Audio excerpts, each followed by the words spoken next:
அல்லாஹ்வை நிராகரிக்கக்கூடியவர்களை பற்றி சொல்லும் பொழுது இரண்டு விஷயத்தை சொல்லி காண்பிக்கின்றார்கள். ஒன்று, அல்லாஹ் அல்லாதவர்களை வணங்கக்கூடியவர்களாக அவர்கள் இருப்பார்கள். அப்படின்னா அவங்க அல்லாஹ்வை ஈமான் கொள்ளாதவர்களாக இருப்பார்.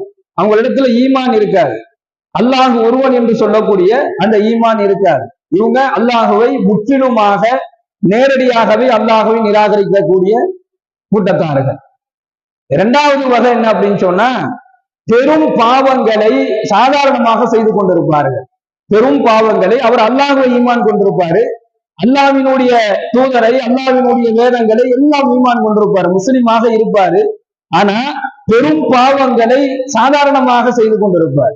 அந்த பெரும் பாவங்களை தொடர்ந்து செய்யக்கூடியவராக இருப்பார். ஏதோ ஒரு நிலையில ஒரு பாவம் நிகழ்ந்து விட்டது என்று சொன்னால் அதுக்கு அல்லாஹ் மன்னிப்பு வழங்கக்கூடியவனாக இருக்கிறார். அது பெரும் பாவமாக இருந்தாலும் சரி, அது சிறு பாவங்களாக இருந்தாலும் சரி, சிறிய பாவங்களுக்கு தௌபாவும் பெரும் பாவங்களுக்கு உண்டான பரிகாரங்களையும் அல்லாஹ்வின் தூதர் ஸல்லல்லாஹு அலைஹி வஸல்லம் சொல்லி தராங்க. அப்போ ஒரு பெரும் பாவம் ஒரு இடத்துல நிகழ்ந்துருச்சு அப்படின்னு சொன்னா அந்த பெரும் பாவத்திற்கு உண்டான தௌபாவை, அந்த நிலையை, அந்த பரிகாரத்தை அவர் செஞ்சுட்டாருன்னு அல்லாஹ் மன்னிக்கிறான்.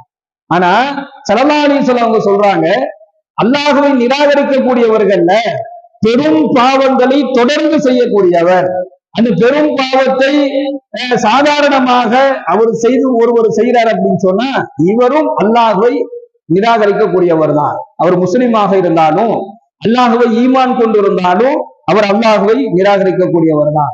அல்லாஹ் தன்னுடைய திருமறையிலே பதிவு செய்கின்றான், யா அய்யுஹல்லதீன ஆமனூ கூனூ கவ்வாமீன லில்லாஹி ஷுஹதாஅ பில் கிஸ்தி. இதுல சில பாவங்களை அல்லாஹ் அடையாளப்படுத்திய சொல்றார்.